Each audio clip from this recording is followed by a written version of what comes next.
नमस्कार, आप देख रहे हैं CGNN लाइव। मैं हूं दिव्या। तो चलिए शुरुआत करते हैं इस वक्त की बड़ी खबरों से। छत्तीसगढ़ में पिछले 16 दिन से 40 डिग्री का टॉर्चर, अभी भी लू के हालात। करीब 3 साल बाद राजधानी में इस बार गर्मी का चल रहा लंबा दौर।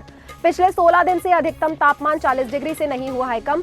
मौसम विभाग ने रायपुर शहर के लिए पूर्वानुमान जारी किया है। इसके मुताबिक आज शाम तक आंशिक मेघमय होने की संभावना है। अधिकतम तापमान 43 डिग्री सेल्सियस और न्यूनतम तापमान 30 डिग्री सेल्सियस के आसपास रह सकता है, परंतु राज्य के मध्य इलाके में अभी भी लू के हालात बने हुए हैं। आप कार्यकर्ता ने किया प्रदर्शन। लोरमी में संदीप पाठक के घर में बाहर लिखा गया गद्दार। आप छोड़कर बीजेपी में शामिल हुए संदीप पाठक के घर के बाहर आम आदमी पार्टी ने जमकर विरोध प्रदर्शन किया। कार्यकर्ताओं ने नारेबाजी की है, घर की दीवार पर गद्दार लिखा है और सोशल मीडिया पर तीखा तंज कसते हुए कहा है कि इस थिंक टैंक समझा वो सेप्टिक टैंक निकला। संदीप पाठक आप के बड़े रणनीतिकार माने जाते थे और छत्तीसगढ़ में संगठन खड़ा करने के लिए उनकी अहम भूमिका रही है। ऐसे में उनके बीजेपी में जाने से छत्तीसगढ़ में आम आदमी पार्टी की स्थिति और चिंताजनक हो गई है और कार्यकर्ताओं में भारी आक्रोश है। छत्तीसगढ़ सरकार के नए सेवा संघ नियम 2025 पर मचा बवाल। छत्तीसगढ़ शासकीय सेवा संघ नियम 2025 के संशोधन पर अनियमित कर्मचारियों में भारी आक्रोश देखा जा रहा है। अनियमित कर्मचारियों ने इसे अपने अधिकारों पर हमला बताया है।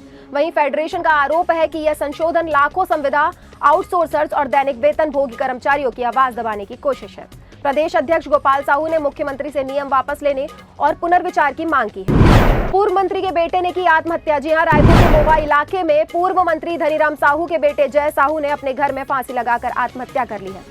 परिजनों का आरोप है कि पत्नी ने जय की कई संपत्तियों अपने नाम करा ली, ATM कार्ड अपने पास रख लिया और मायके में रहने लगी। वहीं घर निर्माण के दौरान एक ठेकेदार का घर में लगातार आना जाना था, जिसे लेकर भी विवाद बढ़ा। 14 अप्रैल को पत्नी उसके पिता और ठेकेदार के साथ जय का विवादित मारपीट की है और फिलहाल पुलिस ने मामले दर्ज करके पहलू के जांच में शुरू किया।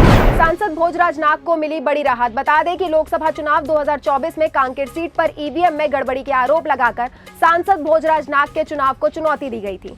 अब इस मामले में बिलासपुर हाई कोर्ट ने बड़ा फैसला सुनाया है। कोर्ट ने साफ कहा है कि सिर्फ आरोपों के आधार पर EVM की दोबारा जांच नहीं हो सकती है, ठोस सबूत जरूरी है। सबूत के अभाव में याचिका खारिज कर दी गई है, जिससे सांसद भोजराज नाग को बड़ी राहत मिली है। हालांकि कोर्ट ने याचिकाकर्ता को नए सबूतों के साथ दोबारा आवेदन करने की छूट भी दी है। यानी फिलहाल भोजराज नाग को राहत है, लेकिन मामला पूरी तरह खत्म नहीं हुआ है। छत्तीसगढ़ में 1 मई से शुरू होगा सुशासन तिहार। 10 जून तक चलने वाले इस महाअभियान में सरकार गांव-गांव तक पहुंचकर जनता की समस्याएं सुनेगी।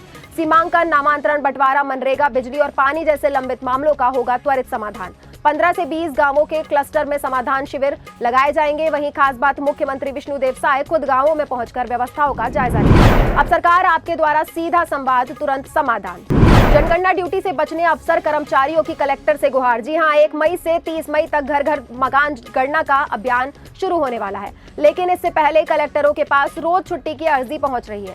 रायपुर में जनगणना ड्यूटी से बचने के लिए अधिकारी कर्मचारी नए नए बहाने ढूंढ रहे हैं। कोई अपनी बीमारी बता रहा है तो कोई परिवार में शादी, बुजुर्गों की देखभाल या भीषण गर्मी का हवाला देकर ड्यूटी से राहत मांग रहे हैं। कई कर्मचारी तो जनगणना और सुशासन तिहार की डबल ड्यूटी से भी परेशान है। फिलहाल प्रशासन फर्जी आवेदनों पर सख्त है, जबकि असली जरूरतमंद को ही राहत दी जा रही है। GGO विवाद में बड़ा एक्शन। छात्रों के बाद सुरक्षा प्रभारी को नोटिस। बिलासपुर की गुरु घासीदास सेंट्रल यूनिवर्सिटी में भगवान राम और महापुरुषों पर आपत्तिजनक टिप्पणी मामले में कार्यवाही तेज हो गई है। 4 छात्रों पर FIR दर्ज कर उन्हें हॉस्टल से निष्कासित किया गया था और अब सुरक्षा में लापरवाही को लेकर यूनिवर्सिटी की सुरक्षा प्रभारी सीमा राय को कारण बताओ नोटिस जारी किया गया है। मामले की जांच के लिए 4 सदस्यीय कमेटी गठित की गई है। वहीं विवादित चैट सामने आने के बाद कैंपस में भारी विरोध प्रदर्शन हुआ है। फिलहाल पुलिस और यूनिवर्सिटी प्रशासन दोनों मामले में गहन जांच में जुटे हुए हैं। भारतमाला घोटाले में ED का बड़ा एक्शन। जी हां, छत्तीसगढ़ के बहुचर्चित भारतमाला मुआवजा घोटाले में ED ने धमतरी में बड़ी कार्रवाई की है। राइस मिलर रोशन चंद्राकर और भाजपा नेता भूपेन चंद्राकर के ठिकानों पर छापेमारी कर अहम दस्तावेज जब्त किए गए हैं।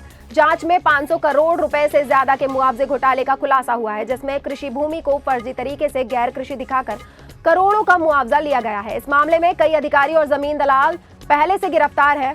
वहीं अब ED की इस कार्यवाही से कई और बड़े नाम सामने आने की संभावना है। लव मैरिज पर दंपति को ऑनर किलिंग की धमकी। जी हां, कोरबा में लव मैरिज करने वाले नव दंपति को ऑनर किलिंग की धमकी मिलने पर छत्तीसगढ़ हाई कोर्ट ने सख्त रुख अपनाया है।